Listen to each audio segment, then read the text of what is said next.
떠나지 않는 신앙이라는 제목으로 하나님 말씀을 함께 나누고자 합니다. 교사 헌신 예배라 그래서 어떻게 설교를 준비할까 고민했어요. 방법론적인 것을 이야기를 할까 아니면 원초적인 것을 이야기를 할까 고민을 했는데 고민 가운데 한 가지 제가 예전에 교사였을 때 깨달음이 하나 생겨났어요. 어떤 깨달음을 갖고 있었냐면 제가 처음에 신학교 1학년 때 2학년 때 기성에 원래 저 기성에 아는 목사님들이 좀 많아요. 기성에 거기에 원래 처음에 중3 때 다녔던 교회 목사님과 연결돼서 오라고 그래서 거기를 갔는데 거기 가서 저한테 6학년 남자반을 맡겨줬어요. 근데 6학년 여자반은 한 20명 되고요. 6학년 남자반은 한 명도 없어요. 그러니까 저보고 개척하라는 거예요. 그러면서 직책을 넌 신학생이니까 총무교사라고 총무교사를 줬어요. 근데 서울대 입구 있는 교회인데 거기는 그 교사들이 거의 다 서울대학생, 서울대학원생, 현역교사 이 사람들로 포진이 돼 있어요. 그 사람 외에는 들어갈 엄두를 못 내요. 왜 그러냐면 그 교사로 들어가기 위해서 서울대학생들이 기다리고 있어요. 그런데 제가 신학교 2학년 때 총무교사를 하라는 거예요. 그 전체 다 관장해갖고 하라는 거예요.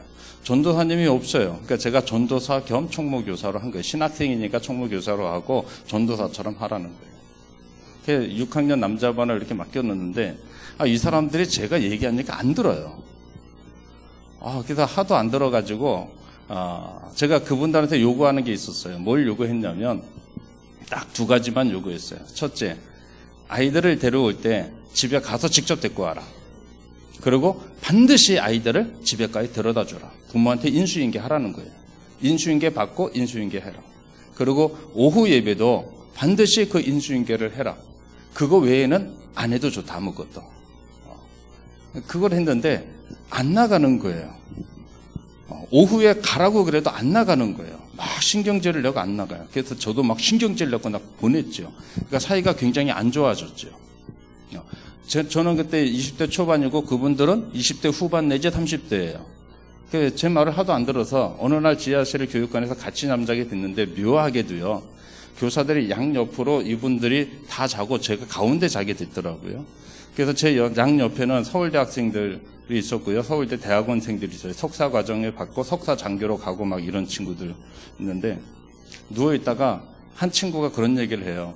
연대, 고대 막 까는 거예요. 제가 볼 때는 연고대도 대단한 건데 그걸 막 까는 거예요. 그러면서 그 대학 축에도 안 낀다는 식으로 막 얘기하고 그러니까 나머지 대학생들은 어떻게 보겠냐 이거예요. 이게 절 들으라고 하는 소리 같더라고요. 그러니까 뭘 잘났는데 자꾸 막 이렇게 하느냐는 식으로 들리는 것 같아요. 그래서 제가 누워있다고 그랬죠. 그거 맞다고. 내가 서울대학생이라도 다른 대학생들은 초등학교 수준으로밖에 안 보일 것 같다.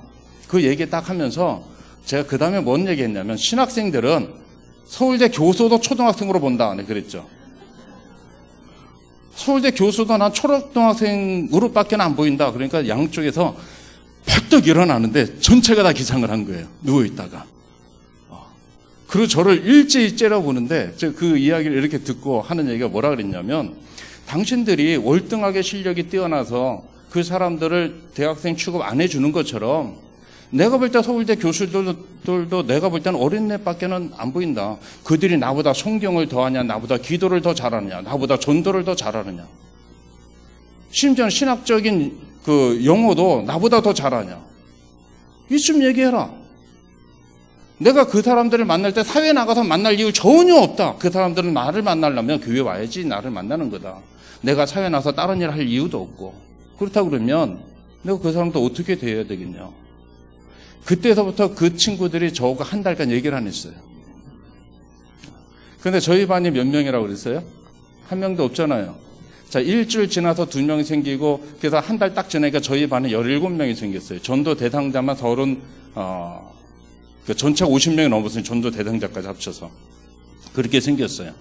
이렇게 보니까, 서울대 그 석사과정 밟고 있는 친구가 보니까 4학년에 아무도 안 나왔어, 한 명도. 제가 얼른 뛰어나가서 학교 인근 가가지고 전도에 한 4명 정도 데려다 딱 앉혀놨어요. 근데 거기는 다 학년만 있는 게 아니에요. 1학년, 2학년, 5학년, 4학년 이렇게 섞여 있어요. 이렇게 학년별로 다 섞여 있어요. 왜 섞여 있냐면 학교 딱 나가니까 거기서 빈둥빈둥 노는 애가 있잖아요. 그래서 이리저리 이렇게 해갖고 데리고 와서 앉혀놓은 거예요. 그런데 이 친구들은 자존심이 강하잖아요. 내 반 한 명도 없으면 쪽팔려서 예배당 안에 들어오지도 않아요. 그러니까 딱 앉혀놓으니까 좋아하는 모습이 눈에 보이잖아요. 그게 앉아있는 거예요. 그렇게 제가 몇 사람 이렇게 해주니까 나중에 제 말을 들어요. 그 친구들만. 뭉쳐있을 때는 안 들어요. 근데 그 친구 몇 사람이 뭘 했냐면, 자, 부모님한테 아이들을 인수인계 받아와라. 인수인계 받아. 데려다 줄 때도 인수인계 하라는 거예요. 오후 예배 때도 인수인계 하라는 거예요. 그럼 인수인계만 잘 하잖아요. 그럼 저절로 부흥하고 성장할 수밖에 없어요. 주일학교는. 왜 그런지 아세요? 낮에요.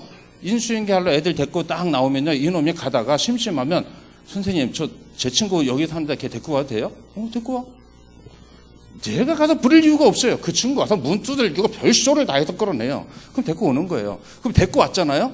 그러면 야, 가다가 쭈쭈 하나 먹을래? 그냥 사주는 거예요. 데리고 왔다고 사주는 게 아니야. 나는 데리고 왔다가 사주는데 얘네들은 몰라. 그냥 사주는 거예요. 근데 오후에 끝나고 데려다 주는데 친구 지나가면 야, 친구 막 아는 척 하잖아요. 아는 척해 그 앞에서 자기들끼리 뭐 너 학원 가냐 뭐냐 별 이상한 얘기 다 해요. 그러면 그 얘기 듣고 있다 야, 잠깐 일로 와. 음료도 하나씩 먹고 가자. 음료도 하나씩 다 주는 거예요. 그리고 그냥 가. 교회 오라는 얘기 할 필요도 없어요. 그냥 가는 거예요. 그러면 이 아이가 나중에 길에 또 만나면 야, 너 지난번에 음료 더 얻어먹었잖아. 교회 와야지. 저는 그런 얘기 한 적이 없어요. 얘네들이 알아서 하는 거예요. 전도는 오후 때 데려다 주고 데리고 올 때가 제일 잘 돼요. 전도 대상자 제가 쓴 게 아니에요. 지들이 얘 데리고 올 수 있습니다. 얘 데리고 올 수 있습니다. 얘 지난번에 떡볶이 나랑 같이 먹었던 애입니다. 떡볶이 값 누가 내요? 제가 냈거든요. 근데 교회 나오고 사준 게 아니에요. 무조건 우리 아이들하고 접촉하면 무조건 사주는 거예요. 접촉만 하면 사주는 거예요. 그러면 얻어먹은 애는 길거리에서 저 딱 이렇게 보면 안녕하세요 여기 인사하고 가요. 왜냐면 나는 기억 못해도 걔는 날 기억해요. 그렇게 지내다 보니까 아이들이 점점 많아지는 거예요. 자, 아이들이 많아지면요, 이제 힘과 파워가 거기서 생겨나요. 왜냐하면 자기 반에 아이들이 없잖아요. 그러면 어떻게든지 배우려고 애를 써요.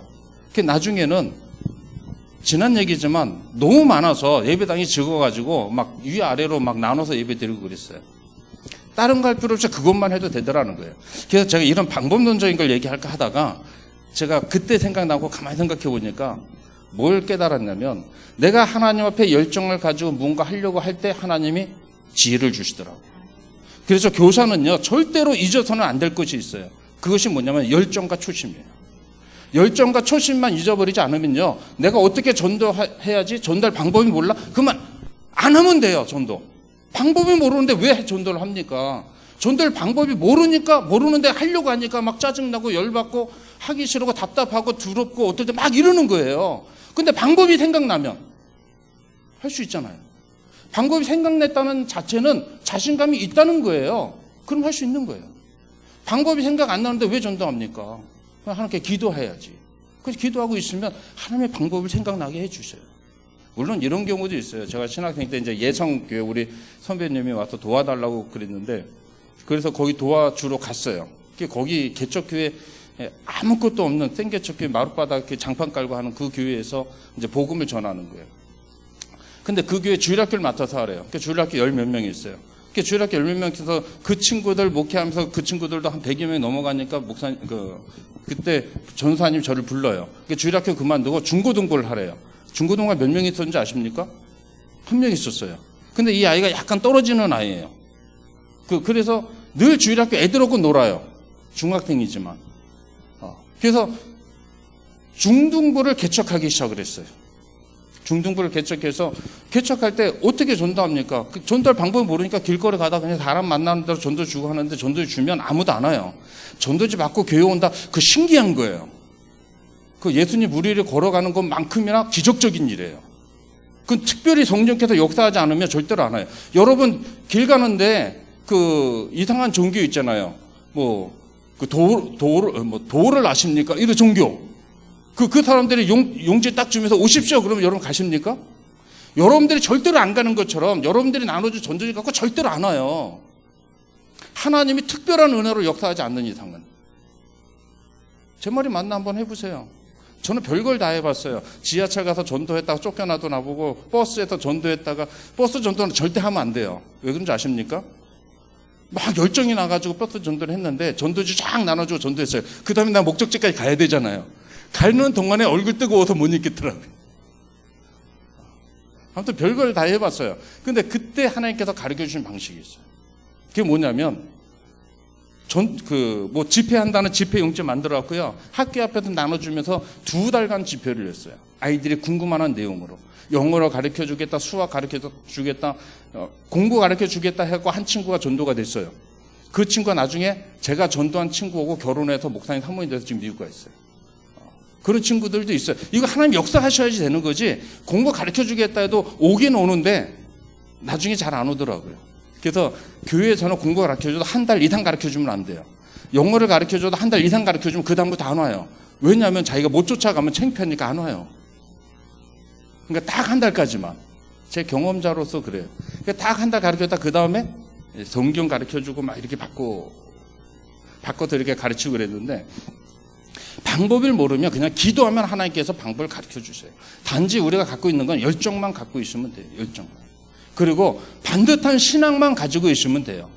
제가 교사하면서 여태까지 지내와본 결과적으로 신앙은 어떻게 전달이 될까 아무리 고민을 해봐도요, 해답은 이거 하나밖에 없어요. 내가 하나님의 말씀을 깨닫고 열정적으로 믿음 갖고 가르치면 그 믿음이 전달이 되는 것 같아요. 그런데 나도 이 말씀의 은혜를 못 받았는데 이걸 백날 전달해도 저 사람이 안 받아주는 것 같아요.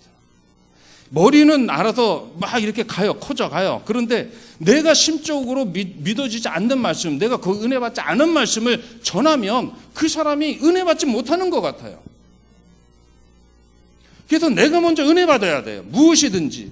그러면 전도하는 것도요, 내가 전도하는 거에 자신감이 있고 무언가 하나의 방법을 가르쳐줘서 뭔가 깨닫는 게 있어서 전도할 때 내가 전도하라고 얘기하면 우리 아이들도 전도를 해요.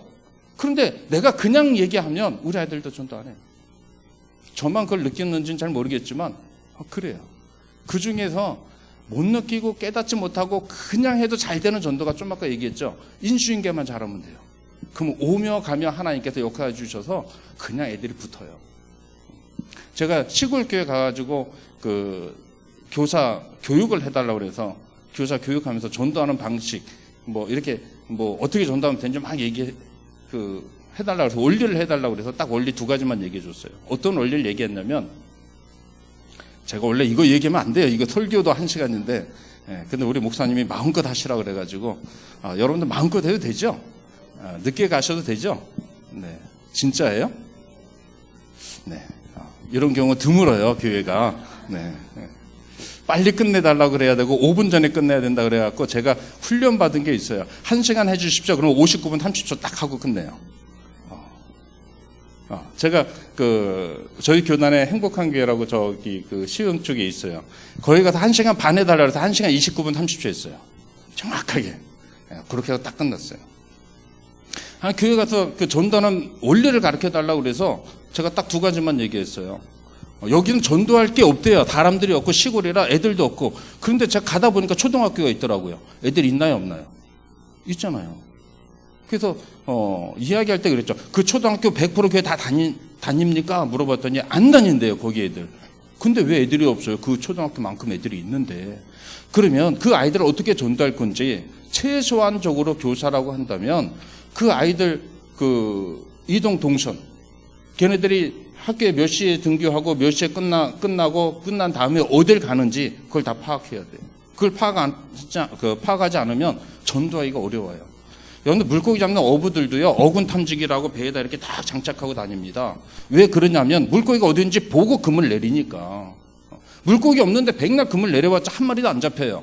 있는 데 가서 내려야지 잡힌단 말이에요. 낚시하러 갈 때도 포인트에다 딱 갖다 놓잖아요. 그러면 제가 이제 협동 목사로 있는 교회에 오늘 저녁에 교회에서 회를 잔뜩 먹어요. 왜 먹는지 아십니까?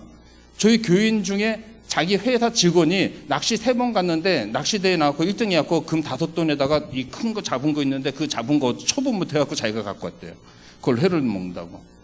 근데 그 사람이 낚시 3번 갔는데 1등하고 진짜 기적적이죠. 근데 왜 고기를 잡았겠습니까? 선장이 유능하니까 잡은 거예요. 왜? 고기 큰 놈 있는 데다 다 갖다 놓으니까 잡은 거 아니에요. 전도도 마찬가지, 아이들도 마찬가지잖아요. 아이들의 이동 경로를 모르고 전도한다? 물고기 경로를 알아야지 거기다가 그물을 딱 쳐놓을 거 아닙니까? 아무데나 쳐놓는 게 아니고. 이 시기 때는 어떤 물고기가 어느 쪽으로 간다. 저 시기 때는 어떤 물고기가 어느 쪽으로 간다. 그걸 알아야지 거기다 그물을 쳐놔야지 이게 잡히는 거지. 아무 때나 그냥 갖다 쳐놓으면 모르겠어요. 북한에서 내려오는 잠수함을 잡을지 몰라도 고기 잡기는 어려워요. 그러니까 이동 경로를 먼저 파악해야 되는 거예요. 학원에서 애들이 끝나면 어디로 가는지. 학원이 끝나고 그 다음 학원으로 가는데 몇 분이 소요되는지. 거기서 애들은 뭐 하고 있는지. 오락실은 어느 오락실을 제일 많이 가는지. 어느 PC장을 제일 많이 가는지. 이런 걸 알아야지 내가 아무 때나 탁 나가면 이 시간대는 애들이 어디 있다. 그래 거기 가는 거죠. 이 시간대는 애들이 어디에 있다. 거기 가는 거죠. 거기 가고 노골적으로 교회 다녀. 이리 아무도 안 와요. 와가지고 걔네 흥미 있는 거 같이 이야기하면서 놀아주면서 아저씨 음료수 하나 사줄까? PC방 가서 PC할 때 음료수 하나 사줘요 그냥. 몇 번 거기서 만나봐요. 길 가다 만나면 아저씨 안녕하세요 1인사 합니다. 그렇게 해서 뭔가 접촉점을 만들지 않으면 절대 전도되기가 어렵다라는 거죠. 근데 이런 모습들도 내가 열정을 가지고 주님 앞에 기도하면서 영혼을 사랑하는 마음을 가지고 움직이면 하나님께서 그런 방식을 생각나게 하시고 어떻게 대처할 것을 알게 해주신단 말이에요.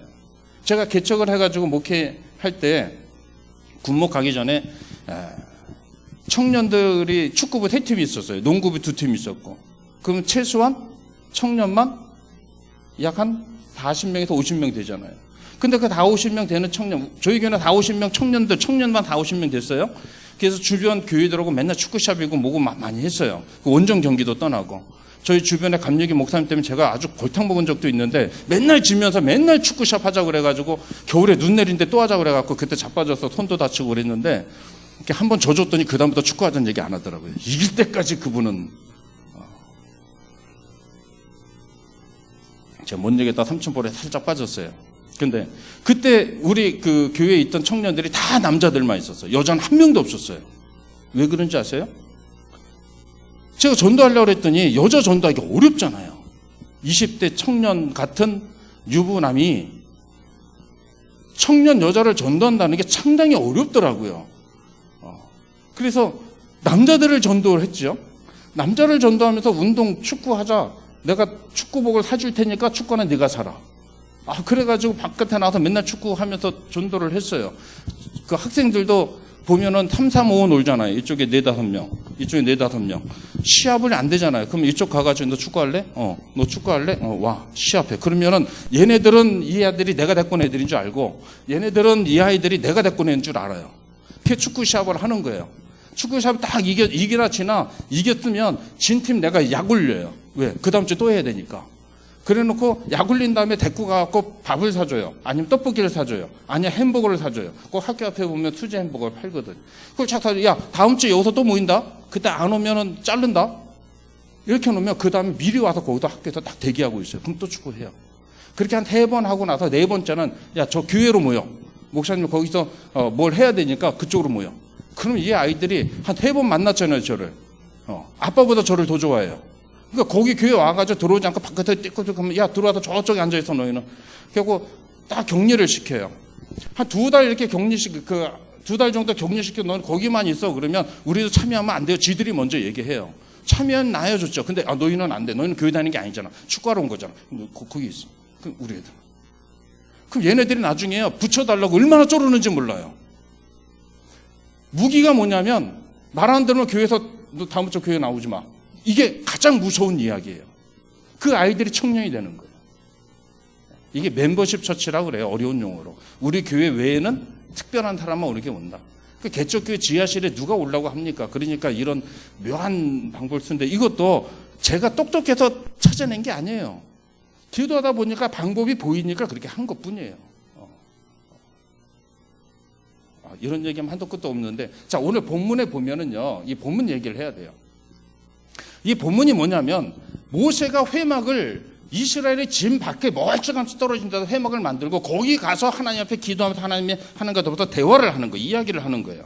그래서 오늘 본문 그 9절 말씀에 보면 이렇게 나와 있잖아요. 후반절에 보니까 9절 말씀 제가 읽어드릴게요. 모세가 회막에 들어갈 때에 구름 기둥이 내려 회막문에 서며 여호와께서 모세가 말씀하시니 그랬거든요. 모세가 하나님과 더불어서 이야기하려고 찾아갔던 곳이 회막이에요. 임시로 만들어진 거. 오늘 출애굽기 20장부터 시작했고 32장 14절까지 출애굽기 20장 1절에 모세가 시내산에 올라갑니다. 그리고 32장 14절에 거기서 내려와요. 그때까지 거기다 하나님과 대화하면서 회막, 하나님의 성막을 어떻게 만들 것인가 하나님의 명령을 듣는 거예요. 십계명도 받고 다 하는 거예요. 그런데 내려갈 때 하나님께서 열받았죠. 왜 열받았냐면 이 백성들이 네가 올라오는 이 기간 동안 이 백성들이 우상을 섬기고 있다. 하나님께서 이렇게 말씀하시는 거예요. 내려와 봤더니 진짜 그런 거란 말이죠. 그래서 나타난 사건들이 있어요. 그러니까 이 회막이라는 것은 모세가 여호와를 만나기 위해서 만들어 놓은 그곳이에요. 그런데 모세가 여호와를 만나기 위해서 회막을 만들어 놓으니까 거기서 보니까 이스라엘 백성들이 두 종류의 이스라엘 백성들이 있어요. 어떤 이스라엘 백성들이 있냐면 모세가 일어나서 회막문으로 가게 되면 여호와를 앙망하는 자는 모세를 따라서 회막문 주변까지 딱 가요. 그리고 어떤 사람들은 모세가 회막으로 딱 가면 자기 집 대문 밖으로 다 나와가지고 멀찌감치 모세를 쳐다봐요. 그리고 회막문에 구름기둥이 딱 서거나 불기둥이 서거나 서서 여호와께서 모세와부터 이야기할 때 그때 오늘 본문에 보면 여호와를 경배했다 그렇게 표현되어 있어요. 자, 이들이 왜 그럴까? 왜 이런 모습이 나타날까? 이런 모습 속을 가만히 보면은요 성경의 인물 두 사람이 생각이 납니다. 첫 번째는 삭개오. 어떤 사람이냐면 하나님 앞에 당당히 나아갈 수가 없어요. 이스라엘 백성들 다 죄인, 나쁜 놈, 죽일 놈 막 이렇게 유혹하는 사람이에요. 그는 세리장입니다.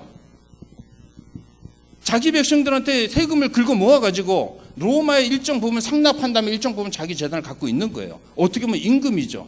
그런데 이스라엘 사람으로 이스라엘 사람 입장에서 이렇게 살펴볼 때는 삭개오는 아주 나쁜 놈이에요.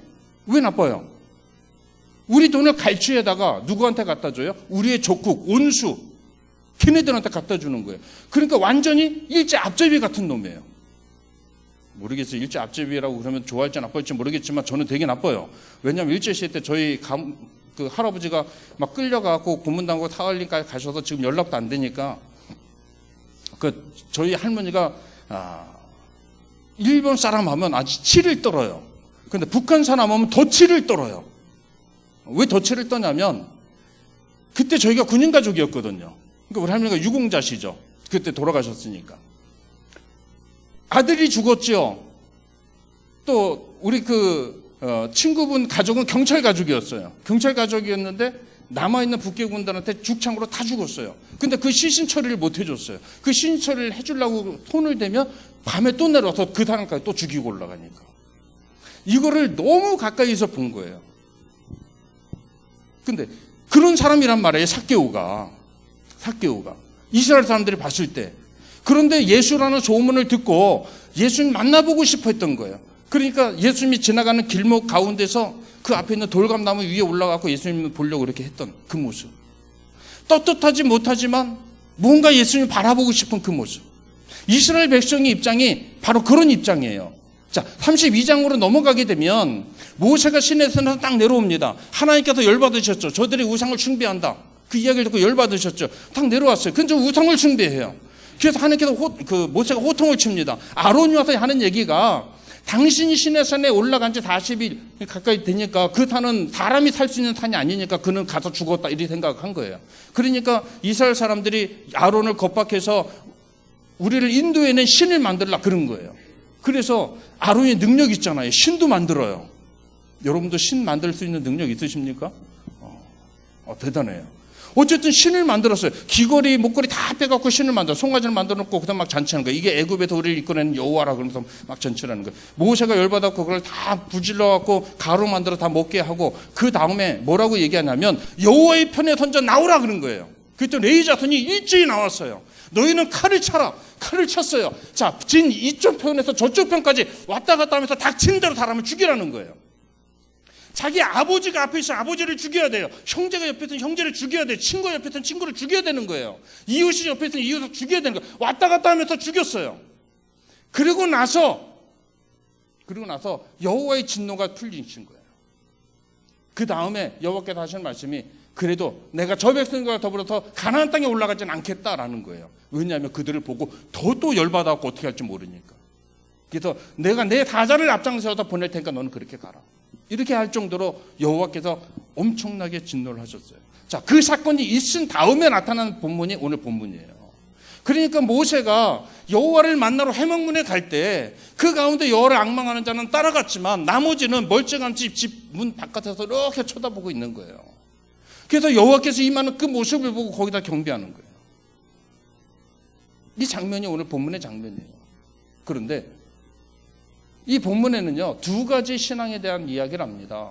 첫 번째는 제가 지금 말씀드렸던 거, 범죄했지만 회개하고 돌아와서 하나님을 섬기는 그 신앙.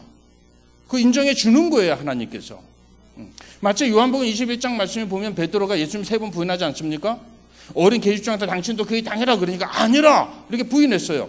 그래서 3번 부인하고 3번째는 저주까지면서 부인하고 그러다 예수님 눈 마주치고 뛰쳐나가서 도망치듯이 뛰쳐나가서 통곡하면서 울다가 뭐라고 얘기하냐면 다른 제자들한테 나는 그냥 고향 가서 고기나 잡아먹고 살란다 했더니 그 베드로를 쫓아왔던 제자 6명이 같이 따라왔어요. 그러니까 거기서 고기를 잡아먹고 살려고 이제 열심히 고기를 잡습니다. 어느 날 고기 잡는데 고기가 한 마리도 안 잡혔어요. 밤새도록 그물을 냈는데 고기가 안 잡혔어요. 근데 멀찌감치해서 목소리가 하나 들려와요. 깊은 데에 그물을 내리라 그랬단 말이에요. 그 깊은 데에 그물을 내렸어요. 아니, 오른편에 그물을 내리라. 오른편에 그물을 내렸어요. 엄청나게 많이 잡혔어요. 큰 물고기만 153마리. 저는 이거 읽을 때마다 이해가 안 가요. 153마리가 엄청나게 많이 잡힌 건가? 배가 가라앉을 정도로 잡힌 건가? 그물이 찢어질 정도로 잡힌 건가? 아마 지금 1530마리가 잡혀도 그물 안 찢어질 거예요. 지금은. 근데 그때는 찢어졌나 봐요. 근데 뭔가 이상하잖아요. 뭔가 이상해. 데자뷰처럼. 무언가 예전에도 이거 비슷한 사건이 있었던 것 같아. 뭔가 이상하다고 느끼는 그 순간 옆에 있는 제자가 주님이시다 그런 거예요.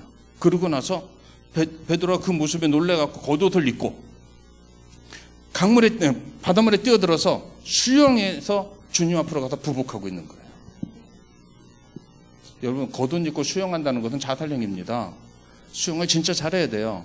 해군 출신도 파카 입고 수영하라 하면 처음에는 파카 때문에 뜨죠. 공기 들어가서. 이게 물 다 흡수한다면은 뜨고 싶어도 못 떠요. 가라앉지. 겉옷이 얼마나 무거워요. 그런데 베드로는 평생 어부라 약 100m 정도 되는 거리를 수영해서 가갖고 예수님 앞에 딱 부복하고 있는 거예요. 이분이 있으나 할 말이 없는 거. 이게 다자성어로 뭐죠? 유급무원. 뭔가 선물이 있었던 선물도 주려고 그랬는데. 그럴 때 그 예수님께서 그러신 거예요. 이 사람들보다 네가 나를 더 사랑하느냐. 뭐라고 대답해야 될까? 그렇게 장담했던 베드로, 주님 죽는 데까지 내쫓아가겠습니다. 남들은 다 주님을 버릴지라도 나는 절대로 그러지 않겠습니다. 다짐했던 그 베드로, 그러다가 주님이 3번 부인하고 도망치듯이 고향에 왔는데 거기에 주님이 찾아오신 거예요. 부활하신 우리 주님, 네가 나를 사랑하느냐. 아마 이때 베드로가 가장 마음이 아프지 않았을까. 그래서 간접적으로 표현한 말이 이겁니다. 주님, 내가 주님을 사랑하는 줄 주님께서 아십니다. 자기 입으로는 사랑한다는 말 못하는 거예요. 너무 미안하고 죄송스러워서. 그때 주님이 하신 얘기가 내 양을 먹이라. 주님은 그 베드로를 받아주셨어요. 범죄였지만 나를 모른다고 했지만 받아주셨어요. 오늘 본문에 나온 이스라엘 백성들의 모습이 그거예요. 오늘 본문에 나와 있는 이스라엘 백성들의 신앙이 그거란 말이죠. 그 신앙만 갖고 있어도 사도의 사명을 감당하는데 왜 생뚱맞게 11절을 집어넣는지 난 이해가 안 가요. 11절 말씀 제가 읽어드릴게요. 사람이 자기의 친구와 이야기한 같이 여호와께서 모세와 대면하여 말씀하시며, 자, 요까지는 이해가 가요. 그 다음 말씀, 모세는 진으로 돌아오나 눈의 아들 젊은 수종자 여호수아는 회막을 떠나지 아니하니라. 이 말씀이 여기 왜 들어갈까? 문맥상 이 말씀은 없어도 되는 말씀이에요. 문맥상 이 말씀은 생뚱맞게 그냥 툭 튀어나온 말씀이에요. 근데 왜 이 말씀이 여기 들어갈까? 이게 바로 주님의 마음이에요. 우리 주님의 마음. 우리 여호와 아버지 하나님의 마음이라는 거예요. 주님께서는 이스라엘 백성들을 구원하시려고 너무 사랑하셔서 구원하시려고 애굽의 모태를 보내갖고 그 초강대국인 애굽 그 군대를 진멸하면서까지 그 백성을 구원했어요. 광야에서 그들을 어떻게 하든지 자기가 준비한 그 가나안 땅으로 들여보내려고 그렇게 애를 썼던 분이에요. 너무 사랑했던 자기 백성. 그런데 그 백성들이 범죄했어요. 이 범죄한 백성들을 그냥 살려두자니 살려둘 수는 없고 죽이자니 죽일 수도 없고 이 답답한 마음 속에서 하나님은 무언가 징계를 해야 되는데 하나님의 백성이라면 하나님 나라 백성이라고 한다면 하나님의 자녀답게 살아가야 되는데 어떻게 할까? 그래서 아픔을 뒤로하고 이 백성을 징치한 겁니다. 레위 자손을 불러일으켜서 그 백성을 죽이게 한 겁니다. 거기에는요 피 맺힌 눈물이 숨어 있는 거예요. 하나님께서 이스라엘 백성들을 바라보는 그 피 맺힌 눈물이 이것을 깨닫지 못하면 교사의 사명 감당할 수 없습니다. 내가 전도한 아이들이 바깥에 나가서 범죄하고 하나님을 떠나가게 되면 여러분 어떤 마음으로 그들을 바라보겠습니까? 집팔자니까 그냥 그래 잘 가 하고 끝날 거예요? 하나님께서 이 11절 하반절에 주신 말씀을 이해하려고 그러면 그 주님의 심정을 이해해야 되는 거예요. 그걸 이해해야지 이 11절 하반절에 이 말씀이 이해가는 거예요. 너희가 범죄하고 회개하고 돌아올 수도 있다. 그 신앙 가지고 얼마든지 살아갈 수 있다. 그러나 내가 원하는 신앙은 처음부터 여호와를 떠나지 않는 그 신앙. 그거를 가지고 살아가는 것이다라는 거예요. 그 신앙 갖고 살아가는 것이 내가 원하는 신앙이라는 겁니다. 처음부터 끝까지.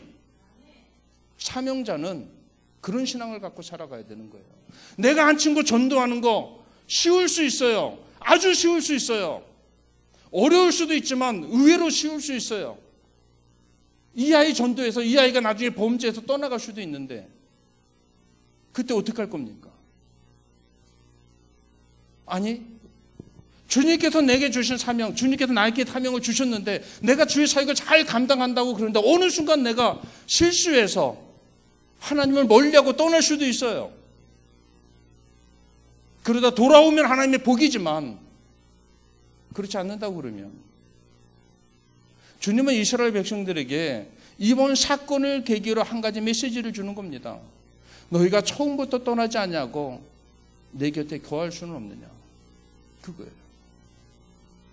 그래서 여호수아 일생을 제가 찾아봤어요. 여호수아는요 하나님을 떠난 적이 없어요. 여호수아는 처음부터 하나님께 얼마나 헌신했는지 몰라요. 오늘 본문 아니고 민수기서 14장 9절 말씀에 보면 민수기서 14장에는 이런 말씀이 있어요. 모세가 각 지파에 한 명씩 정탐꾼들을 뽑았어요. 그리고 가나안 땅을 다 정탐하고 오라고 그랬어요. 다 정탐하고 다 왔는데 10명의 사람이 그들은 거인 자손의 후예다. 우리는 그들 앞에 메뚜기와 같다 하고 막 악평을 하는 거예요. 이스라엘 사람들이 거기 모여서 막 통곡하고 울어요. 그러면서 모세를 돌로 치려고까지 합니다. 얼마나 답답해요. 그럴 때 여호수아 갈렙이 한 이야기입니다.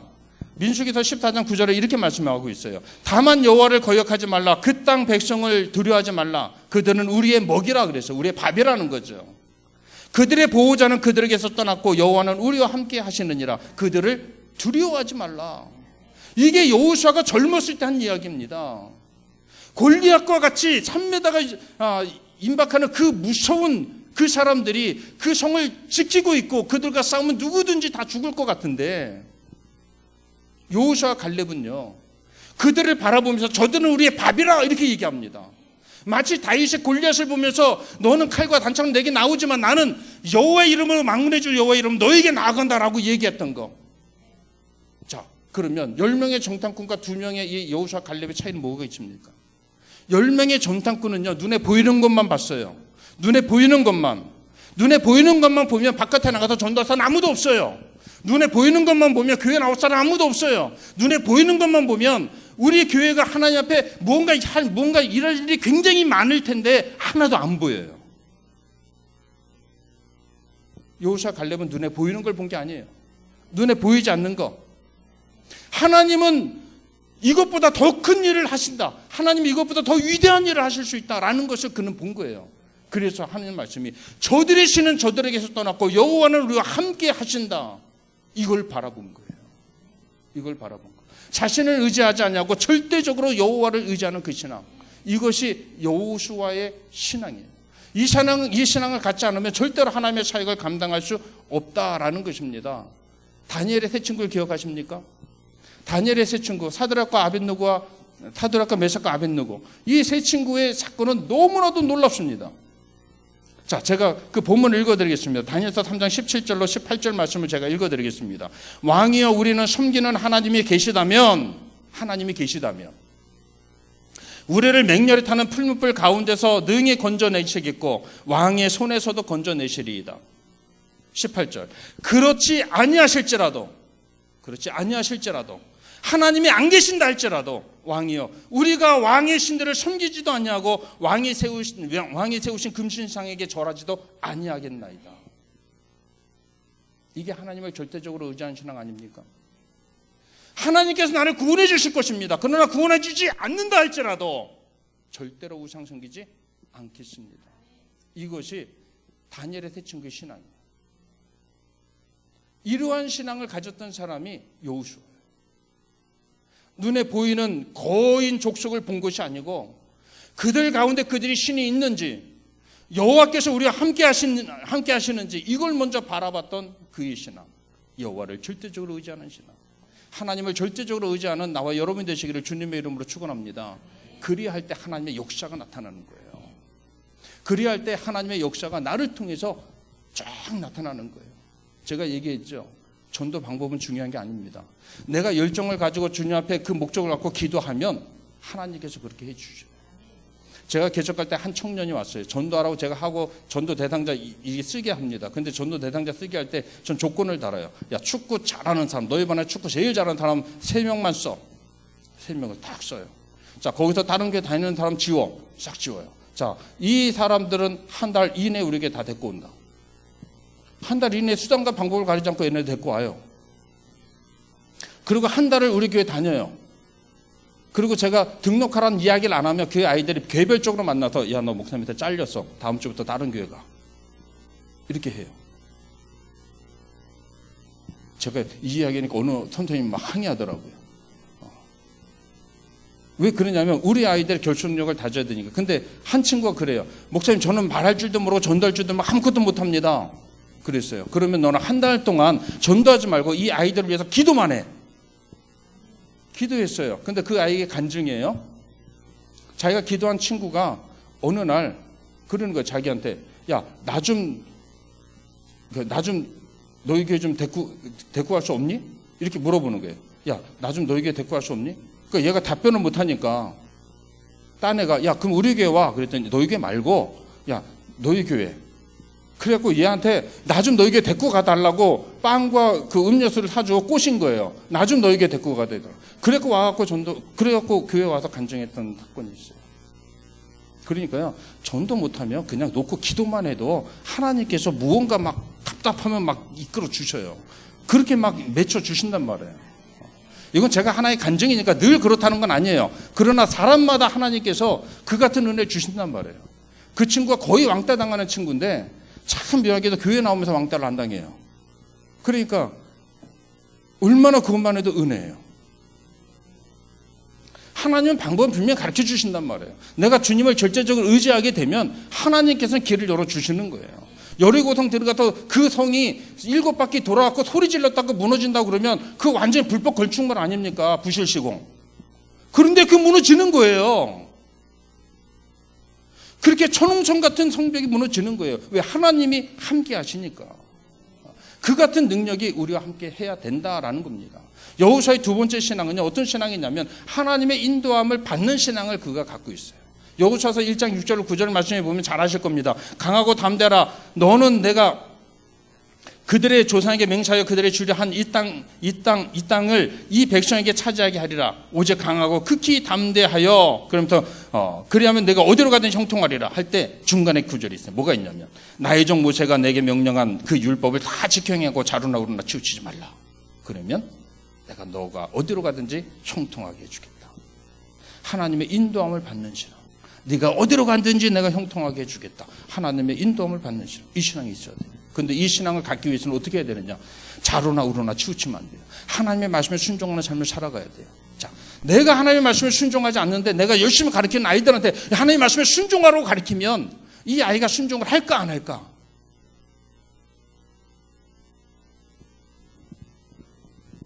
바닷개가 자기 새끼한테 이렇게 보고 야, 너 왜 맨날 옆으로 가니? 앞으로 똑바로 안 가? 하고 아무리 얘기해도 그 아이는 앞으로 간다라는 이미지 자체가 옆으로 가는 걸로 박혀 있는 거예요. 왜? 엄마가 늘 그렇게 다니니까.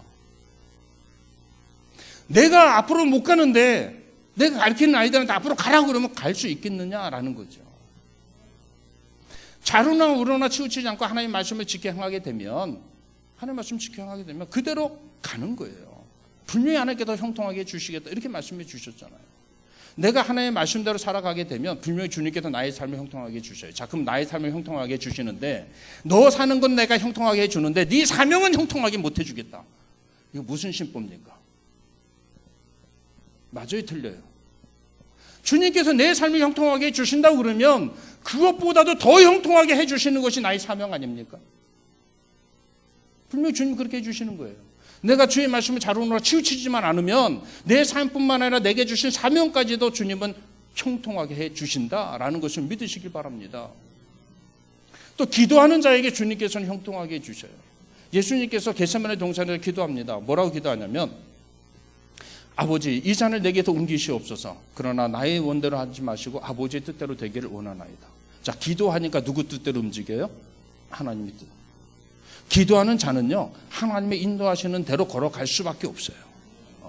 예수님께서 하나님의 여호와 아버지 하나님의 길로 나아갔던 것은 그분이 늘 기도하셨기 때문에 기도하면 하나님 아버지가 인도하시는 길로 갈 수밖에 없어요. 그 길이 고난의 길이라 할지라도 그 길이 아픔의 길이라 할지라도 가는 거예요. 사도 바울이 그러잖아요. 복음 전하다가 있는데 내가 예루살렘을 가리라 하니까 거기 있는 성도들이 뭐라 하냐, 선생님, 예루살렘을 가게 되면 이렇게 결박해갖고 이렇게 어려움을 당합니다. 가지 마십시오. 그로 가게 되면 죽게 됩니다. 가지 마십시오. 그랬더니 사도 바울이 하는 얘기가 있어요. 뭐라 그러냐면 나도 안다. 그랬어요. 나도 안다. 나도 안다. 알면서 어디로 가요? 주님의 길로 가는 거예요. 주님 인도하시는 길로 가는 거예요. 이게 사명이에요. 이게 사명이에요. 알면서 가는 길이 사명이에요. 그런데 그 길을 주님께서 형통하게 해주시겠다. 자, 그 형통은 어떤 형통입니까? 사명을 감당하게 만드는 형통. 분명히 주님은 그렇게 인도해 주셔요. 그 사명을 감당하게 되면 하나님께서 우리에게 복을 주시는데 하늘의 별과 같이 비춤을 받게 해주시겠다. 이런 복을 주셔요. 이러한 복이 나와 여러분에게 있어지기를 주님의 이름으로 축원합니다. 천국 갔더니 아무것도 없는 것이 아니라 하늘의 별과 같이 비치는 영광이 나와 여러분 가운데 막 이렇게 올라가게 되면 그 얼마나 놀랍고 멋있습니까? 그 얼마나 놀랍고 멋있어요. 그 같은 복이 있어야 된다는 거죠. 시간이 많이 가서 한 가지만 더 말씀드리고 마치겠습니다. 자, 여호수아서 24장 15절 말씀에 보면 이 말씀이 있어요. 만일 여호와를 섬기는 것이 너희에게 좋지 않게 보이거든 너희 조상들이 강 저편에서 섬기는 신들이든 또는 너희가 거주하는 땅에 있는 아무리 족속의 신들이든 너희가 섬길 자를 오늘 택하라. 오직 나와 내 집은 여호와를 섬기겠노라.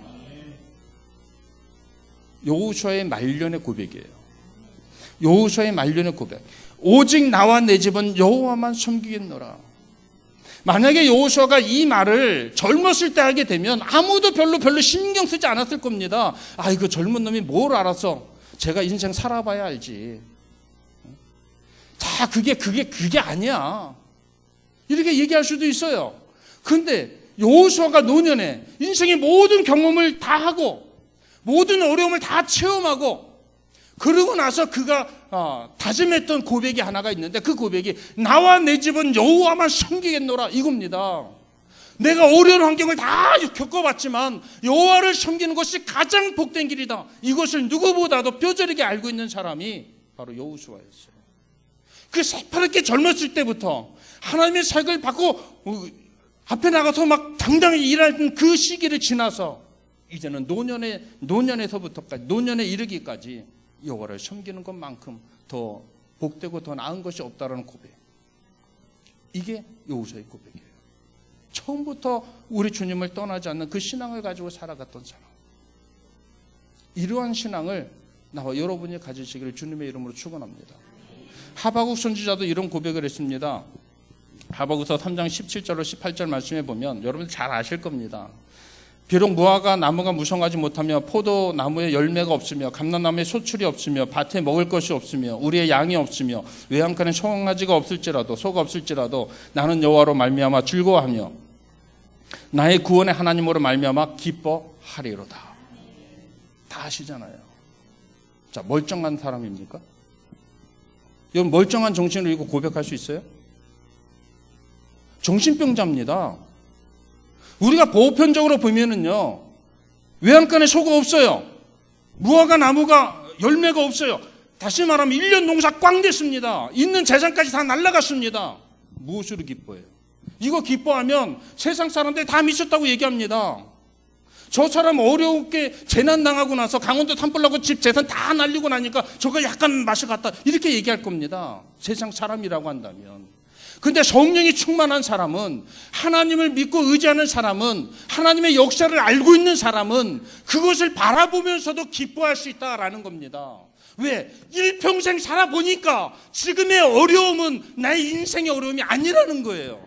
여호와께서 함께 하시면 얼마든지 일어날 수 있는 그러한 사건이고 얼마든지 회복할 수 있는 일이라는 겁니다. 중요한 것은 내가 여호와를 어떻게 섬기느냐, 이것이 중요하다는 거예요. 그것을 누구보다도 잘 알고 있던 하박국 선지자의 고백이에요. 성령으로 충만하지 않으면, 하나님을 절대적으로 의지하는 그 신앙이 없으면, 하나님의 인도함을 받는 그런 신앙이 없으면 이 말씀을 이해하기가 어려운 거예요. 그냥 하도 많이 들어서 구절이 아름답고 듣기 좋으니까 내가 은혜가 돼서 이렇게 저기 할지 모르지만 이 내막이 이 같은 사건들이 나한테 와봐요. 멀쩡하게 한참 일하고 내년부터 대학생들 줄줄이 있고 고등학생 올라가는 애들이 줄줄이 있는데 회사에서 다 잘렸어요. 더군다나 잘린 것만 끝나는 것이 아니라 있는 재산 뭔가 투자하는데 사기 맞아서 딱 길바닥에 나앉았어요. 그래도 기뻐하실 겁니까? 그게 하박국 선지자의 고백이에요. 그럼에도 불구하고 여호와로 말미암아 기뻐하는 신앙, 여호와를 절대적으로 의지하지 않으면 절대로 나올 수 없는 신앙 고백, 바로 여호수아가 이 같은 신앙을 갖고 있었다는 겁니다. 말년까지도. 그러니 그가 사명을 잘 감당할 수밖에 없고 그 인생의 삶 속에 형통할 수밖에 없는 그 모습, 이 같은 신앙의 모습이 나와 여러분이 되시기를 주님의 이름으로 축원합니다. 우리 교사 선생님들 놀라운 직분을 받으셨어요. 이게 얼마나 놀라운 직분인지 모릅니다. 천사도 흠모할 만한 직분이에요. 때로는 내가 번아웃돼서 감당하기 힘들고 짜증나고 어떻게 막 인생의 무게보다 더 무겁게 느껴질 수도 있어요. 그런데 여호와를 절대적으로 의지하는 여호수아의 그 신앙이 내 속에 있다고 그러면 그것은 기쁨으로 찾아오게 될 겁니다. 만약에 그런 모습이 생겨나지 않는다고 그러면 기도하세요.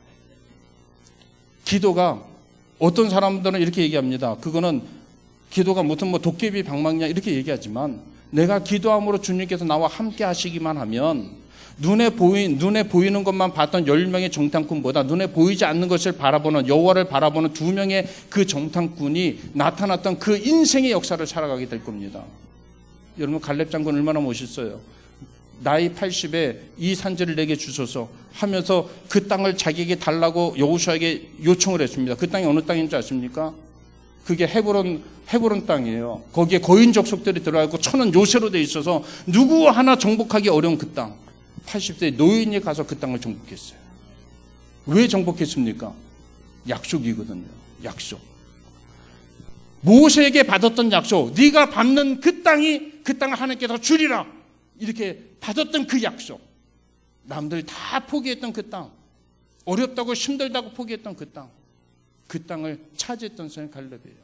인간의 힘으로는 도저히 불가능한 그 사건, 그것까지도 이루시게 하시는 그 하나님, 내가 여호수아와 같이 주님을 떠나지 않는 그 신앙을 갖고 있다고 그러면 이 같은 놀라운 역사가 나와 여러분 인생길에서 눈에 보이듯이 드러나게 되시는 줄로 믿으시기를 바랍니다.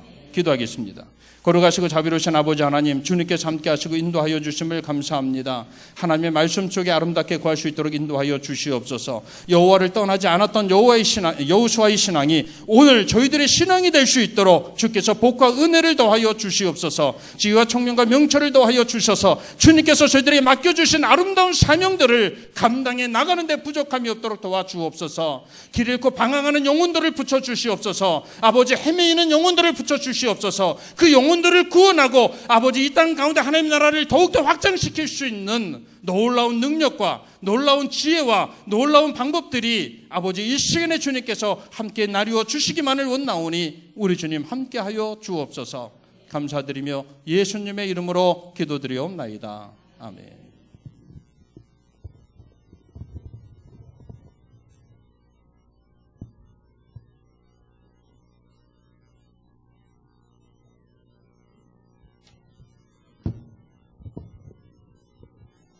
여호와를 섬기는 것이 가장 큰 복이라는 말씀을 통해서 큰 은혜 받으셨을 줄로 믿습니다.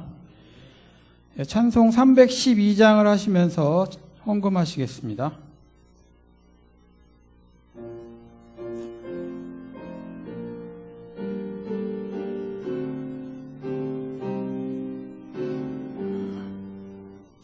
너 하나님께 이끌리어 일평생 주만 바라면 너 어려울 때 힘주시고 언제나 지켜주시리. 주 크신 사랑 믿는 자 그 반석 위에 서리라. 너 설레는 맘 가다듬고 희망 중 기다리면서 그 은혜로우신 주의 뜻과 사랑에 만족하여라. 우리를 불러주신 주 마음에 소원하신다.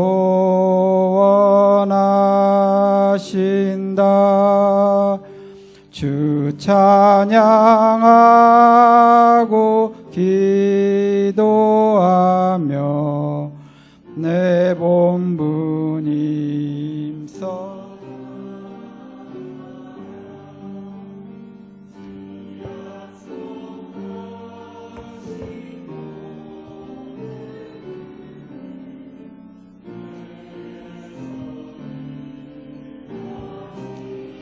이리라. 참되고 의지하는 자 주께서 기억하시리.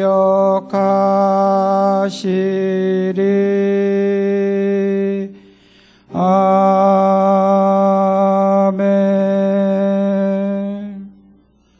교회 소식 전해드리겠습니다. 주보를 참조해 주시기 바랍니다.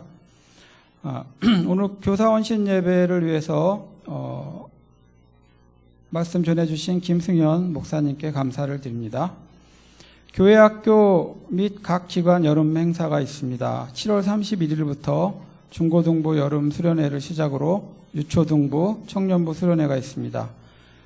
학생들이 많은 은혜를 받고 또 무사히 마칠 수 있도록 다 같이 기도해 주시기 바랍니다. 매주 화요일은 아돌로스 중보 기도 모임이 있습니다. 매주 목요일 커피 앤 토스트 전도, 노방 전도가 있습니다. 금주 금요 밤 9시 기도회는 남성교회 주관으로 드립니다. 선교부에서 캄보디아 단교 선교를 준비합니다. 위하여 기도해 주시기 바랍니다. 창립 제37주년 기념 주일에 임직식을 할 예정입니다. 이를 위해서 기도해 주시기 바랍니다. 찬송 323장을 다 같이 부르겠습니다. 323장입니다.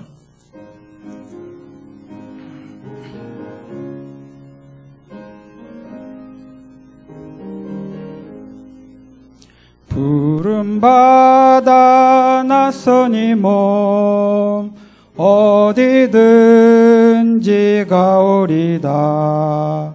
괴로우나 즐거우나 주만 따라가오리니 어느 누가 막으리까. 죽음 힘들 막으리까. 어느 누가 막으리까. 죽음 힘들 막으리까. 아골골짝 빈들에도 복음 들고 가오리다. 소돔 같은 거리에도 사랑 안고 찾아가서 종의 몸에 지닌 것도 아낌없이 드리리다. 종의 몸에 지닌 것도 아낌없이 드리리다. 존귀 영광 모든 권세 주님 홀로 받으소서. 멸시첨대 십자가는 제가 지고 가오리다. 이름 없이 빛도 없이 감사하며 섬기리다. 이름 없이 빛도 없이 감사하며 섬기리다.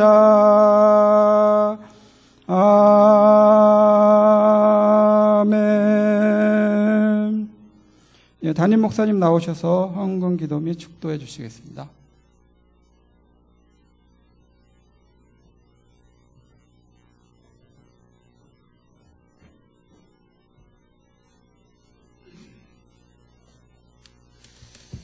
자, 우리 기도하십시다. 거룩하신 하나님 감사합니다. 오늘 거룩한 성일을 맞아서 하나님 앞에 예배드리고 이 밤에 우리 교사들 중심으로 헌신 예배를 드릴 수 있도록 은혜 주심을 참으로 감사합니다.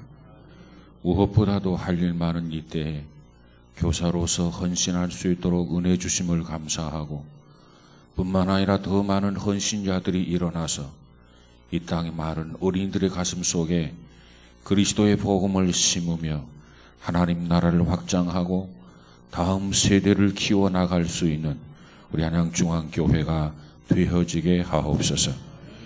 특별히 이 밤에 목사님을 통해서 주신 말씀을 가슴에 담게 하시고 도전받게 하시고 이 일을 위해서 좀 더 열정이 살아나게 하시고 더더욱 헌신할 수 있도록 우리 주님 축복하여 주옵소서. 특별히 주 앞에 귀한 물질을 드립니다. 우리의 마음을 담아서 드립니다. 우리 헌신된 정성으로 주님 앞에 드립니다. 주님 받으시옵소서. 특별히 이 물질이 쓰여지는 곳마다 하나님이 더욱 역사하시고 좋은 결실이 풍성하게 맺어지게 하여 주옵소서. 성령이여 친히 역사하시고 또 한 주간에도 주께서 동행하셔서 무슨 일을 하든지 어느 곳에 있든지 어떤 일에 부딪히든지 성령께서 간섭하여 주시옵소서. 특별히 여름 행사들을 앞두고 있습니다. 하나님이여 무엇보다도 이 행사를 통해서 정말 저들이 그동안 부족했던 면들이 충분히 보충되고 큰 은혜 받는 귀한 계기가 되어지게 하옵소서. 이제는 우리를 죄악에서 구원하신 예수 그리스도의 그 은혜와 하나님 아버지의 무한하신 그 사랑하심과 연약함을 도우시고 강건케 하시고 충만케 하시는 성령의 역사가 우리 모두들 머리 위에 이제로부터 영원토록 함께해 주시옵기를 간절히 축원하옵나이다. 아멘. 아멘.